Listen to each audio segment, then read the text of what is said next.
آپ دیکھیے ہر محکمہ، آپ عدالت سے لے کے اسکول میں دیکھیں، داخلے سے لے کے اپنے عام لیول کا بھی کوئی کام کرانا ہے، آپ دیکھیں ٹریفک میں آپ کھڑے ہو جاتے ہیں، اگر آپ کا چلان ہو رہا ہے پھر آپ کیا کرتے ہیں، کس طرح سے انسان وہاں پہ دیکھیے کہ رشوت عام ہے۔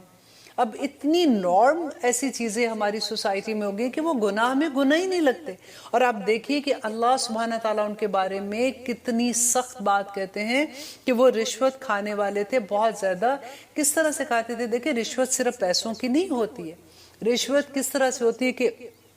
اگر آپ نے کسی کا کوئی کام کرا دیا، اس نے آپ کو گفٹ بھیج دیا اور آپ نے اس کو ایکسیپٹ کر لیا، یہ رشوت ہے۔ اب ایک صحابی تھے، انہوں نے کسی کا حق دلوانے کے لیے سفارش کی، اب جیسے اس کا کام ہو گیا تو انہوں نے ان کو ایک باندی جو سے لانڈی ہوتی ہے وہ ان کو انعام کے لیے بھیجی، تو ان کو اتنا غصہ آیا اور انہوں نے کہا کہ اگر مجھے پتا ہوتا کہ تم ایسے کرنے والے ہو تو میں کبھی تمہارا کام نہیں کراتا اور آئندہ میں تمہارا کبھی کام نہیں کراؤں گا۔ دیکھیے اگر شروع سے کسی کو روک دیا جائے تو نیکسٹ ٹائم کسی کی ہمت ہی نہیں پڑتی ایسے کرنے کی۔ اب اس کے علاوہ دیکھیے کہ کتنی ڈیفرنٹ فارم ہے نا، کہ اگر کسی کا کوئی کام کرا دے، کسی کے بچے کو داخلہ دلوا دیا تو کسی نے آپ کو کوئی گفٹ بھیج دیا۔ اب گفٹ دینے کی بھی ڈیفرنٹ شکلیں، آج کل تو اتنے بڑے بڑے گفٹ ہوتے ہیں کہ کسی کو زمین گفٹ میں کر دیا، کسی کو گھر گفٹ میں کر دیا، کسی کو گاڑی بھیج دی، کسی کو اگر دوسری طرح سے تو آم کے ٹوکرے بھیج دیے، کس طرح سے رشوت کے طریقے ہیں نا، آپ اپنے ملک میں دیکھتے ہیں۔ اور ہمیں تو اتنی نارملی ان چیزوں کا پتہ چلتا ہے کہ جب ہم سنتے اچھا اس نے تو ایسے کیا تھا تو وہ اچھا۔ اب ٹریفک میں دیکھیں کہ جب آپ کو چلان کوئی کرتا ہے تو پھر کیا کرتے ہیں ہم لوگ، آپ کتنی دفعہ یہ تو ٹی وی میں دکھاتے ہیں کہ کس طرح سے وہ پیسے دے دیتے ہیں اور کس طرح سے اپنی جان چھڑا کے وہ بھاگ جاتے ہیں۔ عدالتیں دیکھیں ہماری آج کل کیا ہو گئی، اللہ سبحانہ تعالیٰ بچائے ہمیں۔ اور حضرت علی نے کہا تھا کہ سخت جو ہے اس کو رشوت کو کہتے ہیں، اور سخت کا اگر آپ مطلب دیکھتے ہیں معنی اس کا یہ ہوتا ہے کہ کسی کو جڑ سے کاٹ دینا۔ اور جڑ سے کاٹنا جیسے عرب میں یہ رواج ہوتا تھا کہ جو گنجا جیسے کہتے ہیں نا، جو سارے بال اپنے کٹوا دیتے ہیں، تو ان کو یہ کہا کرتے تھے کہ سخت، اس میں یوز کرتے تھے یہ لفظ۔ اور وہ ایکچولی کیا ہوتا ہے کہ وہ دین کو مونڈ دیتا ہے، دین کو ہی جڑ سے اکھاڑ دیتا ہے جو رشوت لیتے ہیں۔ تو آگے اللہ سبحانہ تعالیٰ کہتے ہیں فَإِن جَاءُوكَ، پھر اگر وہ آئیں آپ کے پاس، فَحْكُم بَيْنَهُمْ، تو فیصلہ کرے ان کے درمیان، اَوْ أَعْرِضْ عَنْهُمْ، یا پھر بے شک آپ ان سے اعراض کر لیجئے، وَإِن تُرِدْ، اور اگر آپ اعراض کریں گے، عَنْهُمْ ان سے، فَلَمْ يَضُرُّوكَ، تو وہ ہرگز نہیں نقصان پہنچا سکتے آپ کو، شیئا، کچھ بھی۔ اب نبی صلی اللہ علیہ وسلم کو اللہ سبحانہ تعالیٰ یہاں پہ کہتے ہیں کہ اگر آپ کے پاس آتے ہیں آپ فیصلہ کریں، اگر آپ نے نہیں کرنا تو یہ آپ کا کوئی نقصان نہیں کر سکتے، کیونکہ نقصان اور فائدے کی ذمہ داری جو ہے، جو کرنے کا حق ہے، وہ تو اللہ سبحانہ تعالیٰ کے پاس اختیار ہے نا، کسی انسان کے پاس نہیں ہے۔ وَإِنْ حَكَمْتَ، اور اگر فیصلہ کرے آپ، فَحْكُم بَيْنَهُمْ، تو فیصلہ کیجئے ان کے درمیان، بالقسط، انصاف کے ساتھ فیصلہ کیجئے، ان اللہ، کہ بے شک اللہ، یحبو، پسند کرتے ہیں، المقسطین، انصاف کرنے والوں کو۔ اب یہاں پہ دیکھیے کہ نبی صلی اللہ علیہ وسلم کو اللہ سبحانہ تعالیٰ جو یہ کہہ رہے ہیں کہ تم فیصلہ جب بھی کرو تو انصاف کے ساتھ کرو، تو نبی صلی اللہ علیہ وسلم تو انصاف ہی کرتے تھے۔ نبی صلی اللہ علیہ وسلم کو کیوں حکم دیا؟ کیونکہ ہمیں یہ بتایا جا رہا ہے کہ جب بھی ہم اپنی زندگیوں میں کوئی فیصلہ کریں تو ہم انصاف کا فیصلہ کریں۔ اب دیکھیے فیصلے کیا صرف عدالتوں میں ہوتے ہیں؟ فیصلے عدالتوں میں تو ہوتے ہیں۔ اب ہم اس آیت کو اپنے اوپر کیسے لیں کہ ہمارے گھروں میں ہم فیصلے نہیں کرتے؟ دیکھیے ہم نے سنتے ہیں نا کہ ہر کامیاب آدمی کے پیچھے ایک کامیاب عورت کا ہاتھ ہوتا ہے نا، تو عورت کے ایکچولی پورا گھر کون چلا رہی ہوتی ہے، گھر کے فیصلے کون کروا رہی ہوتی ہے؟ یہ عورت کرواتی ہے۔ اور اگر عورت سمجھدار ہو، اللہ سبحانہ تعالیٰ سے دعا کیا کریں کہ اللہ سبحانہ تعالیٰ ہمیں حکمت عطا کرے تاکہ ہم بہترین فیصلے کر سکیں، اور فیصلے ہم اپنی مرضی کے نہیں، اللہ سبحانہ تعالیٰ نے جو حکم دیا ہے، احکامات دیے ہیں، اللہ سبحانہ تعالیٰ ہمیں ان کے مطابق فیصلے کرنے کی توفیق عطا کرے۔ دیکھیے ہمارے کئی دفعہ ایسا ہوتا ہے کہ ماں اور بیٹی میں فیصلہ ہے کرنا، ابھی کبھی ایسا ہوتا ہے، سب سے مشکل فیصلہ ہوتا ہے کہ اگر آپ کی ماں میں اور آپ کی بھابھی میں کوئی مس انڈرسٹینڈنگ ہو گئی اور آپ کو کوئی پوچھ لے کہ آپ دیکھو اس میں بتاؤ کہ کون ٹھیک ہے کون غلط ہے، تو آپ کس کے حق میں فیصلہ کریں گے؟ اگر آپ کی دو دوستوں میں کوئی مس انڈرسٹینڈنگ ہوگی، ایک آپ کی کلوز دوست ہے، ایک آپ کا دور کا جاننے والا ہے، ذرا پھر آپ کس کے لیے فیصلہ کریں گے؟ اگر آپ کا بچہ کوئی ایسا کام کر رہا ہے اور دوسرا بچہ جو ہے وہ آپ کا جاننے والا نہیں، پھر آپ کس کا فیصلہ کریں گے؟ تو اللہ سبحانہ تعالیٰ نے یہاں پہ کہا کہ وہ لوگ جو فیصلہ کرتے ہیں وہ کیسے کریں گے کہ اللہ سبحانہ تعالیٰ کے احکامات کے مطابق کریں گے، اور نبی صلی اللہ علیہ وسلم کو کہا وَإِنْ حَكَمْتَ، اور اگر آپ فیصلہ کریں فَاحْكُمْ بَيْنَهُمْ بِالْقِسْطِ، تو انصاف کے ساتھ فیصلہ کریں، اور کیونکہ انصاف اللہ سبحانہ تعالیٰ جو ہے وہ انصاف کرنے والوں کو پسند کرتا ہے۔ اور آگے دیکھیے کہ تعجب کی بات ہے کہ اللہ سبحانہ تعالیٰ کہتے ہیں وَكَيْفَ يُحْكِمُونَكَ، کہ وہ کس طرح منصف بناتے ہیں آپ کو، وَعِنْدَهُمُ التَّوْرَاةُ، کہ حالانکہ ان کے پاس تو اپنی تورات ہے، اپنی ان کے پاس کتاب ہے، فیہا، اس میں حکم اللہ، کہ اس میں تو اللہ سبحانہ تعالیٰ کے احکامات ہیں۔ تورات میں دیکھیے ایک بات یہاں پہ ایک اور بھی میں آپ سے شیئر کرنا چاہوں گی کہ تورات میں جو اللہ سبحانہ تعالیٰ کے احکامات ہیں، اگر وہ قرآن نے منسوخ نہیں کیے تو ہم وہ بھی احکامات اسی طرح سے ہم پہ نازل ہیں، اسی طرح سے ہم ان کو مانتے ہیں جیسے تورات کے حامل، جو تورات رکھنے والے اہل کتاب مانتے ہیں، انلیس کہ قرآن نے اس کو منسوخ کر دیا۔ اب یہاں پہ وہ کیا تھا، جو زنا کے بارے میں کیس آیا تھا تو نبی صلی اللہ علیہ وسلم نے جو فیصلہ کیا تھا رجم کرنے کا، تو وہ تورات کے مطابق ہی فیصلہ دیا تھا نا، اور اسی کا حکم تھا یہ۔ اب یہاں پہ اللہ سبحانہ تعالیٰ جو ان کو کہہ رہے ہیں کہ وہ جب آپ کے پاس آتے ہیں فیصلہ کرانے تو ان کے پاس تو اپنی کتاب ہے تورات، وہ آپ کے پاس کیوں آتے ہیں جبکہ اس میں اللہ کا حکم ہے؟ ثم، پھر یتولون، وہ منہ موڑ لیتے ہیں، من بعد ذلک، اس کے بعد کہ پہلے تو دیکھیے سب سے بڑی بات ہے کہ وہ تو آپ کو نبی ہی نہیں مانتے ہیں، تو وہ آپ کے پاس کیسے فیصلہ کرانے آتے ہیں؟ اور جب فیصلہ کر دیتے ہیں آپ تو پھر منہ موڑ لیتے ہیں۔ ہوا کیا تھا کہ اس زمانے میں بھی جب نبی صلی اللہ علیہ وسلم کے پاس ان کا فیصلہ آیا کہ زنا کا کیس آیا تھا، کیونکہ ان کی کتاب میں تو یہ حکم تھا زنا کا کہ وہ ان کو رجم کرنے کا، تو ان کو یہ تھا کہ اچھا نبی صلی اللہ علیہ وسلم کے پاس جاتے ہیں، یہ اگر کوئی آسان فیصلہ کر دیں گے تو ہم ان کو مان لیں گے، اگر یہ نہیں کریں گے تو پھر ہم ان کو کہیں گے کہ ہم نہیں ان کا فیصلہ مانتے۔ اس زمانے میں انہوں نے رجم کی آیت کو بھی بدل دیا تھا۔ ہوا کیا تھا کہ ایک بادشاہ تھا اس زمانے میں، یا اس کا بچہ تھا، شہزادہ تھا، جو روایت میں ملتا ہے، اس سے کیا ہوا تھا کہ زنا کا کیس آیا کہ اس نے اس کو رجم کی سزا جیسے انہوں نے سنانی تھی۔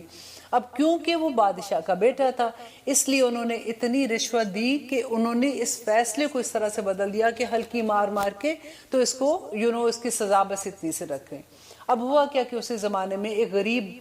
بندہ تھا، اس سے بھی یہ گناہ ہو گیا۔ اب جب اس سے گناہ ہوا تو عدالت میں فیصلہ گیا، انہوں نے رجم کی سزا سنائی۔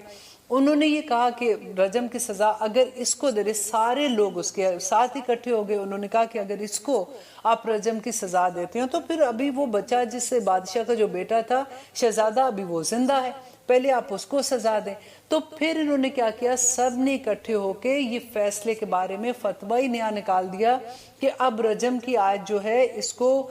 چھوڑ کے، تو اب یہ ہے کہ اگر کسی سے کچھ ایسا ہو جاتا ہے تو اس کے لیے اس کو یہ سزا دی جائے گی کہ اس کو کوڑے مارے جائیں گے، ہلکی مار ماری جائے گی، پھر اس کا منہ کالا کر کے تو اس کو پورے شہر میں پھرایا جائے گا۔ اب جب یہ نبی صلی اللہ علیہ وسلم کے پاس آتے ہیں، آ کے جب یہ فیصلہ کرایا تو نبی صلی اللہ علیہ وسلم نے ان کو رجم کیا بتایا، تو انہوں نے انکار کر دیا۔ تو اللہ سبحانہ تعالیٰ کہتے ہیں پہلے یہ پوچھنے آتے ہیں، اس کے بعد یہ انکار کر دیتے ہیں، من بعد ذالک، اس کے بعد، وما اولئک، اور نہیں ہے یہ لوگ بالمؤمنین، ایمان لانے والے، یہ مومن ہے ہی نہیں ہے، اس لیے یہ ایسی حرکتیں کرے۔ اور آگے دیکھیے آیت نمبر 44 میں اللہ سبحانہ تعالیٰ کہتے ہیں اِنَّا، بے شک ہم نے، انزلنا، نازل کیا، تورات کو، فیہا، اس میں، ہدن، ہدایت ہے، ونور، اور وہ نور ہے۔ دیکھیں تورات جو ہے وہ ہدایت، گائیڈنس ہے، کیونکہ تورات ہے، زبور ہے، انجیل ہے، یہ تمام کتابیں اللہ سبحانہ تعالیٰ کی طرف سے نازل ہوئی ہیں، تو اللہ سبحانہ تعالیٰ کہتے ہیں اس میں گائیڈنس ہے، ونور، اور اس کے اندر روشنی ہے، یحکمو بہا، کہ فیصلہ کرتے تھے، بہا، ساتھ اس کے، النبیون، نبی، الذین اسلموا، وہ لوگ جو اسلام لائے تھے، جو مطیع ہو گئے تھے۔ اب شروع میں دیکھیں جب حضرت موسیٰ علیہ السلام پہ تورات جب نازل ہوئی تھی تو اس وقت ایسا نہیں تھا کہ یہ لوگ نہیں مانتے تھے. یہ لوگ تو وہ تھے اہل کتاب کے بارے میں ہم نے پڑھا ہے کہ اللہ سبحانہ تعالیٰ نے کہا کہ انی فضلتکم علی العالمین، کہ ان کو تو پورے جہانوں پہ فضیلت دی تھی اللہ سبحانہ تعالیٰ نے. اور اللہ سبحانہ تعالیٰ نے یہاں پہ جب ان کی بات کر رہے ہیں یہ ان کی بڑی تعریف ہے ادھر کہ اللہ سبحانہ تعالیٰ کہتے ہیں کہ یہ جو اس وقت کے نبی سارے تھے وہ اسی تورات سے تو فیصلے کرتے تھے. اور فیصلے کن کے لیے کرتے تھے؟ وَلِلَّذِينَ هَادُوا، ان لوگوں کے لیے جو یہودی بن گئے تھے. وَالرَّبَّانِيُّونَ، اور ربانی رب والے بھی، وَالْأَخْبَارُ، اور علماء جو تھے ان کے وہ بھی اسی تورات کے ساتھ فیصلے کرتے تھے. بما، وجہ اس کے، استخفضوا، کہ وہ محافظ بنائے گئے تھے، من کتاب اللہ، اللہ کی کتاب کے. اب یہاں پہ اللہ سبحانہ تعالیٰ ان کی جو تعریف بیان کر رہے ہیں کہ یہ لوگ اس وقت جو فیصلے کرتے تھے وہ اپنی تورات کے مطابق ہی فیصلے کرتے تھے. اب دیکھیے کہ ہوا کیا تھا کہ شروع میں تو سارے اسی طرح سے اپنے دین پہ قائم تھے، اور جب سے آدم علیہ السلام سے نبی صلی اللہ علیہ وسلم کے زمانے تک دین تو ایک ہی تھا، ایک ہی اسلام تھا، نام اس کے فرق تھے. لیکن اللہ سبحانہ تعالیٰ یہاں پہ جو کہہ رہے ہیں کہ ان کے ربانی جو تھے، جو رب والے تھے، اور جو ان کے علماء تھے وہ کیا کرتے تھے کہ ان کے ذمہ کیا تھا کہ اس کتاب کی حفاظت کرتے تھے. وہ تو بعد میں بدل گئے نا. آپ دیکھیے حضرت عیسیٰ علیہ السلام اور نبی صلی اللہ علیہ وسلم کے درمیان میں مشکل سے 600 سال کا فرق جو آتا ہے بتاتے ہیں، اور صرف 600 سال میں اتنا فرق آ گیا تھا کہ اتنی بدعت آ گئی تھی، اتنی چیزیں بدل گئی تھی. تو نبی صلی اللہ علیہ وسلم کے زمانے سے ہمارے زمانے میں تو آپ دیکھیں 1450 سال آلموسٹ ہونے والے ہیں، اور اتنا بڑا فرق آ گیا کہ ابھی جو اسلام کی شکل ہمیں نظر آتی ہے یہی تو وجہ ہے جو میں پہلے بیان کری تھی کہ ہم کہتے جی نماز روزہ حج زکوٰۃ تو بس دین ہم نے پورا کر لیا، اب باقی ہمارا کلچر ہے اس کے اندر آپ دین کو نہ لے کے آؤ. اللہ کرے کہ ہمارے سب کی زندگیوں میں یہ قرآن کھلے تاکہ ہمیں یہ پتہ چلے کہ اہل کتاب نے جو غلطیاں کی تھی وہ ہم نہ کریں. ہمیں اسی سے تو یہ پتہ چلے گا نا. ان آیات میں جو اللہ سبحانہ تعالیٰ ان کا بتا رہے ہیں کہ وہ جو ان کے علماء تھے وہ حفاظت کرتے تھے کتاب کی. کیسے حفاظت تھی؟ دیکھیے اگر آپ کے پاس کوئی چیز امانت کے طور پہ رکھتا ہے، اب وہ واپس لینے آتا تو آپ کیا کریں گے؟ اس کی امانت ایز اٹ از اس کو واپس دے دیں گے. آپ یہ تو نہیں کہیں گے کہ اچھا تم نے سونے کا جو سیٹ رکھوایا تھا مجھے بڑا پسند آیا، اتنے دن میں نے اس کو امانت کے طور پہ رکھا، ہار تم لے جو، کانٹے مجھے بڑے پسند ہے، یہ میں نے نہیں دینے. ایسے نہیں کریں گے نا، اس کو پورے کا پورا اس کی امانت کو واپس کریں گے. قرآن پاک جو اللہ سبحانہ تعالیٰ نے دیا ہے اس کا معاملہ کیا تھا کہ اللہ نے جو امانت دی مسلمانوں کو، امامت کا فرض دیا تھا، وہ کیا کہا تھا اللہ سبحانہ تعالیٰ نے کہ یہ امامت جو میں نے تمہیں فریضہ دیا ہے، اب تمہارا کام یہ ہے کہ اس کتاب کو تم نے اس کے احکامات دوسروں تک پہنچانے ہیں. اور جب وہ دوسروں کے پاس جائیں گے ان کے دل میں قرآن اترے گا تو پھر کیا ہوگا؟ وہاں پہ وہ محفوظ ہو جائے گا. اور پھر آگے جو اللہ سبحانہ تعالیٰ کہتے ہیں وَقَانُوا عَلَيْهِ شُهَدَاءَ، اور تھے وہ اس پہ گواہ بھی تھے. کس پہ گواہ تھے؟ کہ اس کی حفاظت پہ وہ گواہی بھی دینے والے تھے. گواہی کیسے دینے والے تھے؟ دیکھیں جس کے اب یہاں پہ آپ تورا کی بات ہم کر رہے ہیں نا، آپ ذرا قرآن کی طرف لے کے آئیں آپ کو، تاکہ ہمیں آسانی سے اس آئے کی، کیونکہ یہ تھوڑی مشکل ہے سمجھنے کے لیے، تو آپ اس کو آسانی سے سمجھ جائیں گے کہ آج قرآن کی حفاظت ہمارے ذمے بھی ہے نا. اللہ سبحانہ تعالیٰ نے تو اپنے ذمے لی ہوئی ہے، لیکن ہمارا فرض کیا ہے کہ اس کا پیغام ہم نے لوگوں تک پہنچانا ہے، ان کے دلوں میں اس کو محفوظ کرنا ہے. اور گواہی کیسے دیں گے؟ ان کی زندگیاں، ان کے عمل گواہی دیں گے، ان کی آنکھ، ان کا پاؤں، ان کے جسم کا ایک ایک حصہ گواہی دے گا کہ یہ قرآن ہمارے اندر اتر گیا ہے، ہماری زندگی قرآن کے مطابق ہے، ہماری زندگیوں کے فیصلے قرآن کے مطابق ہے. ہم چلتا پھرتا، نبی صلی اللہ علیہ وسلم کے بارے میں حضرت عائشہ نے کیا کہا تھا کہ وہ چلتا پھرتا قرآن ہے. آج ہم اگر کسی کو دیکھتے ہیں کہ وہ ہمیں دیکھ کے ایک دم سے اللہ یاد آ جاتا ہے نا، یہ بڑا مقام ہوتا ہے کہ اس پہ اللہ سبحانہ تعالیٰ کا اتنا بڑا کرم ہوتا ہے، کیونکہ وہ اللہ کے راستے پہ چلنے والے ہوتے. تو گواہیاں کون دے گا قرآن کی؟ ہمارے عمل گواہیاں دیں گے انشاءاللہ. تو اللہ سبحانہ تعالیٰ کہتے ہیں کہ فَلَا تَخْشَوْا، پس نہ تم ڈرو، النَّاسَ لوگوں سے، وَخْشَوْنِی، پس مجھے سے ڈرو. دیکھیے ہمیں کیا ہوتا ہے کہ دیکھو اگر ہم نے یہ بات ایسے کی تو لوگ کیا کہیں گے،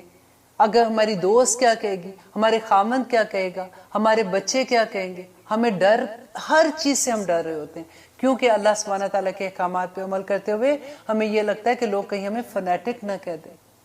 اللہ سبحانہ تعالیٰ کو پتا تھا اس بات کا، اسی لیے اللہ سبحانہ تعالیٰ نے اس وقت بھی یہ بات کہہ دی کہ فَلَا تَخْشُوا النَّاسَ، کہ لوگوں سے مت ڈرو، بخشونی، پس مجھے سے ڈرو، اور وَلَا تَشْتَرُوا، اور نہ خریدو تم، نہ بیچو تم، بِآیاتی، میری آیات کو، ثَمَنًا قَلِیلًا، تھوڑی قیمت پر۔ یہاں پہ رشوت کی بات آ گئی پھر سے، کہ اللہ سبحانہ تعالیٰ کی آیات کو دیکھیں فتوے بکتے ہیں نا۔ اب آپ دیکھیے، آپ کو آسانی کے ساتھ سمجھانے کے لیے میں بتاتی ہوں کہ نبی صلی اللہ علیہ وسلم کے زمانے میں بھی کیا ہوتا تھا کہ صحابہ جب آ کے پوچھتے تھے نا کسی بات کے بارے میں، تو جو فیصلہ نبی صلی اللہ علیہ وسلم نے کر دیا وہ ہمارے لیے فائنل ہے۔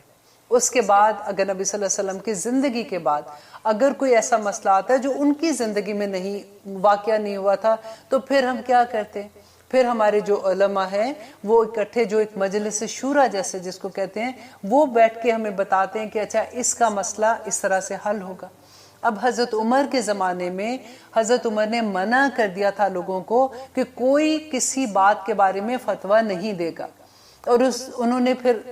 اس زمانے میں دیکھیں صحابہ تھے، اور صحابہ بھی کون سے تھے؟ جنہوں نے ڈائریکٹ نبی صلی اللہ علیہ وسلم سے تعلیم لی ہوئی تھی نا، لیکن حضرت عمر نے کہا، اس وقت مجلس شورا بنائی جس میں وہ سارے علماء جو اس لیول کے تھے وہ ان کے مطابق جب بھی کوئی ایسا مسئلہ آتا تھا جو نبی صلی اللہ علیہ وسلم نے یا قرآن سے ان کو نہیں اس کا جواب ملتا تھا، تو پھر وہ فتویٰ دیتے تھے۔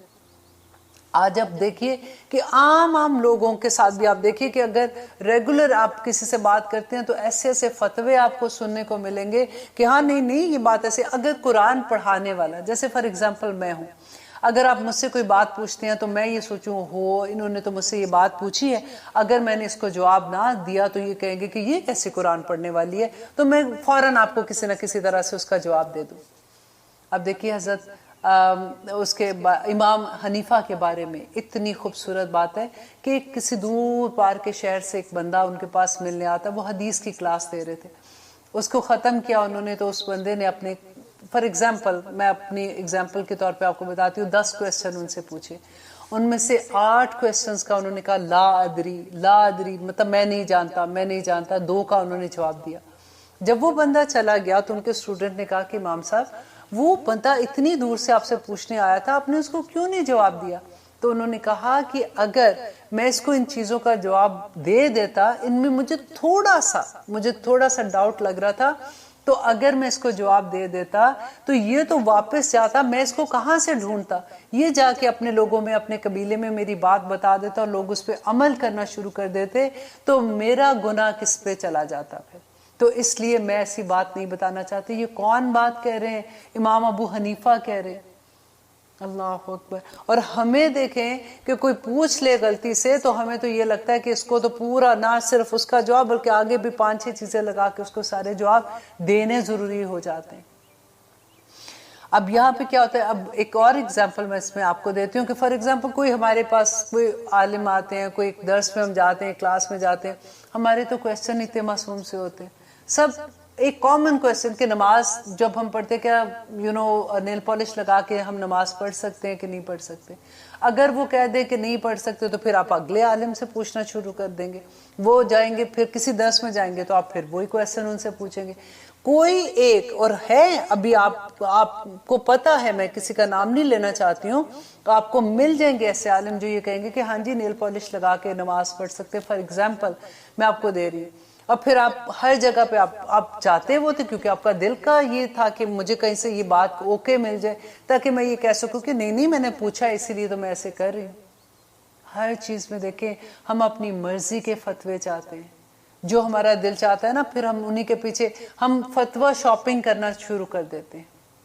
اللہ سبحانہ تعالیٰ ہمیں بچائے۔ اور آگے دیکھیے اتنا بڑا حکم، اللہ سبحانہ تعالیٰ کی اتنی بڑی ناراضگی آئے گی کہ جیسے روح کام جاتی ہے سن کے۔ اللہ سبحانہ تعالیٰ کہتے ہیں وَمَن لَمْ يَحْكُمْ، اور جو کوئی نہ فیصلہ کرے، بِمَا،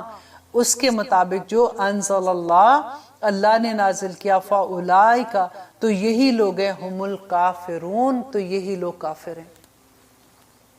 آج ابھی ہم نے حد کے بارے میں پڑھا تھا نا، تعزیرات پڑھی تھی، حدود پڑھی تھی، پھر قصاص کے بارے میں پڑھا تھا۔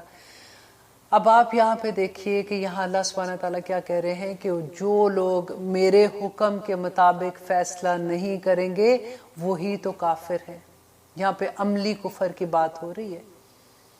کون سا ملک آج آپ کو لگتا ہے کہ جہاں پہ اللہ سبحانہ تعالیٰ کے احکامات کے مطابق فیصلے ہو رہے ہیں؟ نہیں ملے گا آپ کو۔ سعودیہ میں تھوڑا سا آپ کو کچھ آپ کو وہاں پہ پکچر نظر آتی ہے، لیکن یہاں تو اللہ سبحانہ تعالیٰ ساری بات کر رہے ہیں نا، سارے فیصلوں کی بات کر رہے ہیں۔ چلیں اب چھوڑیں، ہم ملکوں کی بات چھوڑتے ہیں، ہم عدالتوں کی بات بھی چھوڑتے ہیں۔ ہمارے گھروں میں جو فیصلے ہوتے ہیں ہم کس کے مطابق کرتے ہیں؟ اللہ کے حکم کے مطابق کرتے ہیں یا ہم اپنی مرضیوں کے فیصلے کرتے ہیں؟ اللہ سبحانہ تعالیٰ کہتے ہیں کہ فَأُولَٰئِکَ هُمُ الْکَافِرُونَ، تو یہی لوگ کافر ہیں۔ پھر آگے دیکھیے اللہ سبحانہ تعالیٰ کہتے ہیں اب یہ قصاص کے بارے میں، دیکھیے اتنا خوبصورت عدل آپ کو لگے گا، اور یہ آیت ابھی بھی آج بھی توراہ کے اندر ہے کہ اللہ سبحانہ تعالیٰ کہتے ہیں وَكَتَبْنَا، اور لکھ دیا ہم نے، عَلَيْهِمْ، ان پر، فِيهَا، اس میں، اَنَّا، کہ بے شک، النفس بالنفس، کہ نفس ایک جان کے بدلے جان ہے،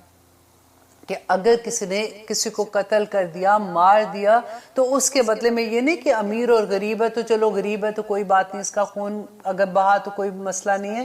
اگر کسی غریب کا خون بہے گا تو اس کو اس کے مطابق اسی کو، جو اگر امیر نے مارا ہے تو اس کا جان بھی اسی طرح سے لی جائے گی۔ صرف مسلمان جو، صرف ہمارے قرآن میں اللہ سبحانہ تعالیٰ، آگے ہم آیت میں پڑھیں گے کہ تھوڑا سا جو دیت کا آ گیا تھا اس میں تو ہمیں آسانی وہ تھوڑی سی مل گئی، لیکن اگر دیت میں مسئلہ نہیں ہوتا تو پھر قصاص تو دینا پڑے گا نا۔ تو آگے اللہ سبحانہ تعالیٰ کہتے ہیں والعین، اور آنکھ بالعینی، آنکھ کے بدلے میں، والانف، اور ناک بالانفی، ناک کے بدلے میں، والاذن، اور کان بالاذنی، بدلے کان کے، والسن بالسنی، اور دانت کے بدلے دان، والجرح، اور تمام زخموں کا بھی، قصاصن، قصاص ہے۔ اگر کسی نے کسی کو ایک زخم بھی لگایا ہے اس کا بھی بدلہ اس کو دینا پڑے گا۔ یہ ہے عدل۔ اللہ سبحانہ تعالیٰ کہتے ہیں فَمَن تَصَدَّقَ، اور یہاں پہ دیکھیے کہ یہ قرآن میں یہ جو ہے یہ ایکسٹرا ہے جو اللہ سبحانہ تعالیٰ نے اتنی آسانی کر دی کہ پس جو کوئی معاف کر دے بھی اس کو، فَهُوَ كُفَّارَةٌ لَهُ، تو یہ اس کے گناہوں کا کفارہ ہے۔ کہ ایک میں پڑھی تھی کہ امیر معاویہ کے پاس ایسے ایک دو شخص ہوتے ہیں، ان کا ایک مقدمہ آتا ہے جس میں قریش کا ایک شخص تھا اور دوسرا انصار کا تھا، اور قریش کے ایک شخص نے انصار کے جو آدمی تھا اس کا دان توڑ دیا۔ اب وہ مقدمہ ان کے پاس آتا ہے کہ قریش کا جو شخص تھا اس نے کہا کہ آپ کسی طرح سے مجھے یہ معاف کرا دیں، اور کچھ بھی کریں آپ مجھے کسی طرح سے معاف کرا دیں، یا میں دیت دینے کو تیار ہوں لیکن میں قصاص نہیں دوں گا اس کا۔ اب امیر معاویہ نے، کیونکہ وہ امیر بندہ تھا، وہ دوسرے کو بلایا اور اس کو بڑا سمجھایا کہ ایسے نہ کرو، دیکھو یہ تم معاف کر دو اس کو۔ اب وہ بندہ کسی طرح سے ماننے کو تیار نہیں ہے کہ نہیں میں تو اس کا بدلہ لوں گا، اس نے میرا دان توڑا تو مجھے بھی اس کا قصاص چاہیے۔ اب وہاں پہ ابو درداء بیٹھے ہوئے تھے۔ ابو درداء نے کہا کہ دیکھو میں نے نبی صلی اللہ علیہ وسلم سے سنا ہے کہ اگر کوئی کسی کو معاف کر دیتا ہے تو وہ اس کے گناہوں کا کفارہ ہو جاتا ہے۔ اس شخص نے جیسے ابو درداء سے یہ سنا، اور ان کو یہ پتا تھا کہ ابو درداء نے ڈائریکٹ نبی صلی اللہ علیہ وسلم سے یہ براہ راست حدیث پیش کرتے ہیں، تو اس نے کہا کہ واقعی یہ ایسی بات ہے تو میں اس کو معاف کرتا ہوں کیونکہ میرے تو سارے گناہ معاف ہو جائیں گے۔ تو اس طرح سے دیکھیے اتنا انصاف تھا اس زمانے میں کہ یہاں پہ اللہ سبحانہ تعالیٰ جو یہ بیان کرتے ہیں کہ فَهُوَ كُفَّارَةٌ لَهُ، تو وہ ان کے لیے کفارہ ہو جاتا ہے۔ تو کس طرح سے، کیونکہ معاف کرنا بھی بہت بڑی بات ہوتی ہے۔ اب دیکھیں آپ کے ساتھ جب کوئی زیادتی کرتا ہے تو اس کو معاف کر دینا بڑا حوصلہ چاہیے ہوتا ہے، اور جب ہم ایسی باتیں سنتے ہیں، اسی لیے تو میں بار بار آپ کو احادیث جو ہیں وہ ساتھ ساتھ کوٹ کرتی ہوں کہ جب ہم احادیث کو سنتے ہیں تو آسانی ہو جاتی ہے کسی کو معاف کرنے میں، کسی کا حق دینے میں، یا پھر اپنی کوئی ایسی عادتیں جو معمولی غلطیاں ہماری زندگی میں ہوتی ہے، گناہ کہتے ہوئے بھی ڈر لگتا ہے، چھوٹی چھوٹی جو ہم سے غلطیاں ہو جاتی ہیں ان کو چھوڑنے میں ہمیں آسانی ہو جاتی ہے جب ہم ایسی احادیث پڑھتے ہیں۔ اب یہاں پہ دیکھیں کہ اللہ سبحانہ تعالیٰ آگے کہتے ہیں وَمَن لَمْ يَحْكُمْ، اور جو کوئی نہ فیصلہ کرے بِمَا أَنزَلَ اللَّهُ، جو نازل کیا اللہ نے، فَأُولَٰئِكَ هُمُ الظَّالِمُونَ، تو یہی لوگ ظالم ہیں۔ اب یہاں پہ آپ دیکھیے کہ پھر سے پہلے جو ہم نے پڑھا تھا کہ اللہ سبحانہ تعالیٰ نے کہا فَأُولَٰئِکَ هُمُ الْكَافِرُونَ کہ یہ لوگ کافر ہیں، یہاں پہ وہی آیت دوبارہ سے آتی ہے اور اگلی آیت چھوڑ کے پھر اللہ سبحانہ تعالیٰ یہ کہیں گے کہ یہی لوگ کافر، یہی لوگ فاسق ہیں۔ کون لوگ فاسق ہیں؟ جو فیصلہ انصاف کا نہیں کرتے، جو عدل نہیں کرتے۔ جب ہم عدل کی بات کریں اور اس وقت حضرت عمر کی خلافت کا زمانہ نہ پڑھیں اور اس کو نہ بیان کریں تو یہ زیادتی ہو جائے گی۔ اب دیکھیں مصر کے ایک غریب شخص نے حضرت عمر کو شکایت کی کہ اس کا جو گورنر ہے اس کے بیٹے نے اس کو بغیر قصور کے کوڑے مارنے کی سزا دی۔ حضرت عمر نے باپ بیٹے کو بلایا اور جب پوری طرح سے تسلی کی کہ واقعی اس کے ساتھ زیادتی ہوئی ہے تو حضرت عمر نے اس غریب آدمی کو کہا کہ تم اس کے بیٹے کو کوڑے مارو، جتنے کوڑے اس نے تمہیں مارے تھے اتنے تم اس کو بھی مارو۔ اللہ اکبر، یہ تھا انصاف۔ اور آپ دیکھیے کہ گورنر ایک تھا ایاس بن غنم کے نام سے کہ صحابی تھے۔ حضرت عمر کو پتہ چلا کہ یہ باریک لباس پہنتے ہیں اور انہوں نے اپنے دربار کے باہر جو اپنے گھر کے باہر ایک دربان بھی بٹھائے ہوئے۔ حضرت عمر نے ان کو بلایا اور بلا کے کیا کیا تھا آپ کو پتہ ہے کہ اون کا موٹا لباس بنا کے ان کو وہ پہنایا اور ان کو کہتے کہ بکریوں کا ریوڑ منگا کے ان کو کہا کہ جا کے ان کو لے کے جاؤ جنگل میں اور ان کو چراؤ۔ دیکھیے کون تھے؟ گورنر تھے وہ، جس کو یہ سزا دی جا رہی ہے۔ جب انہوں نے پھر معافی مانگی ان سے، واپس ان کو وہ عہدہ دے دیا اور کہتے ہیں کہ اس کے بعد انہوں نے کبھی باریک لباس نہیں پہنا اور کبھی دربان باہر نہیں بٹھایا۔ آج آپ اپنے سیاستدانوں کا حال ذرا دیکھیے۔ اور ایک اور خالد بن ولید کے بارے میں پڑھی تھی کہ دیکھیے کہ ان کو فتوحات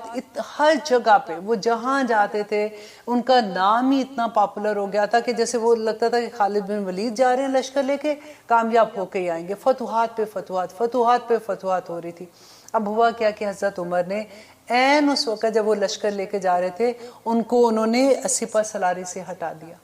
انہوں نے کچھ نہیں بولا۔ لوگوں نے جب آ کے پوچھا حضرت عمر سے کہ آپ نے ایسا کیوں کیا، وہ تو اتنی کامیابیاں کر رہے ہیں اور ان کو تو کوئی پرابلم بھی ایسا نہیں ہے کہ انہوں نے کوئی غلط کام کیا یا کچھ ہے، تو آپ نے ان کو کیوں ہٹایا؟ تو حضرت عمر نے کہا کہ لوگوں کو یہ گمان ہونا شروع ہو گیا تھا کہ جو کامیابیاں مل رہی ہیں وہ خالد بن ولید کی وجہ سے مل رہی ہیں، جبکہ کامیابیاں تو اللہ سبحانہ تعالیٰ کی طرف سے ہیں اور لوگوں کا دھیان اللہ کی طرف سے ہٹ کے ان کی طرف آ گیا ہے۔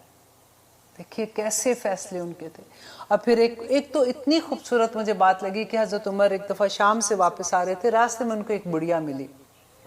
وہ جا رہی تھی۔ حضرت عمر نے اس کو پوچھا کہ بڑھیا کیا تمہیں پتہ ہے، تم عمر کے بارے میں جانتی ہو؟ اس نے کہا کہ ہاں سنا ہے کہ وہ شام گیا ہوا ہے۔ تو انہوں نے کہا اچھا تم کیا اس کو ویسے جانتی ہو؟ تو اس نے کہا کہ اللہ سمجھے اس کو کہ میرے پاس کھانے کو کچھ نہیں ہے، میرے حالات اتنے خراب ہیں، لیکن آج تک اس نے مجھے پھوٹی کوڑی نہیں دی۔ تو حضرت عمر نے کہا کہ بڑھیا کیا تم نے عمر کو بتایا اس کے بارے میں کہ تمہارے حالات ایسے ہیں؟ تو اس نے کیا جواب دیا کہ اگر خلیفہ وقت کو اپنی رعایا کا ہی نہیں پتا تو اس کو پھر خلیفہ ہی نہیں بننا چاہیے۔ حضرت عمر نے جب یہ سنا تو رونے لگے اور اس کو بڑھیا کو کہا کہ تم مجھے یہ بتاؤ کہ تم عمر کو کیا لے کے معاف کرو گی؟ اس نے کہا کہ اچھا مجھے اگر وہ 25 دینار دے دیتا ہے تو پھر میں اس کو معاف کر دوں گی۔ حضرت عمر نے اسی وقت اس کو 25 دینار دیے اور واپس آ کے اس کا وظیفہ مقرر کیا۔ اور ایک اور جگہ پہ آتا ہے کہ حضرت عمر ایک دفعہ ایک قافلے کے پاس سے گزر رہے تھے، انہوں نے دیکھا کہ ایک عورت ہے، اس کا بچہ رو رہا ہے اور وہ روتا جا رہا ہے اور عورت پاس کھڑی ہے اور اس کو چپ نہیں کرا رہی۔ تو حضرت عمر کو غصہ آیا، وہ اس عورت کے پاس گئے اور انہوں نے کہا کہ تم اس کو چپ کیوں نہیں کروا رہی ہو؟ تو اس نے کہا کہ یہ خلیفہ وقت جو ہے ہمارا عمر ہے، ان کو دیکھو اس زمانے میں ایسا تو ٹی وی تو تھا نہیں کہ ہر ایک کو پتا ہوتا کہ اچھا عمر کون ہے، شکل تو جانتے نہیں تھے اور ان کو نہیں پتا تھا کہ یہ امیر المومنین ہے اور ان کے لباس بھی ایسے نہیں ہوتے تھے۔ تو اس نے کہا کہ امیر المومنین نے کہا ہے کہ جب بچہ ماں کا دودھ چھوڑے گا تو پھر اس کو وظیفہ ملے گا، تو میں اس لیے اس کو پہلے سے دودھ چھڑا رہی ہوں کیونکہ میں غریب عورت ہوں تاکہ میرا اس کا وظیفہ لگ جائے۔ حضرت عمر اتنے پریشان ہوئے، اللہ سبحانہ تعالیٰ سے اتنی معافی مانگی اور جاتے ہی انہوں نے کیا کہ سب سے پہلے انہوں نے یہ اناؤنس کیا کہ جو بچہ پیدا ہوگا اس کو پیدا ہوتے ہی اس کو وظیفہ دے دیا جائے گا۔ دیکھیں یہ ہوتے ہیں حکمران، جب عدل کے ساتھ کام کریں تو تبھی تو بدلاؤ آتا ہے۔ اب انشاءاللہ آج ہم اپنے پروگرام کو یہاں پہ ختم کرتے ہیں. اب انشاءاللہ دیکھیں گے کہ اگلی دفعہ اللہ سبحانہ تعالیٰ آگے ہمیں کیا بتاتے ہیں تاکہ ہم ان پہ عمل کر کے اپنی زندگیوں کو بہترین زندگیاں بنا سکیں اور قیامت کے دن اللہ سبحانہ تعالیٰ کے سامنے سرخرو ہو جائے. سبحان ربک رب العزت عما یصفون.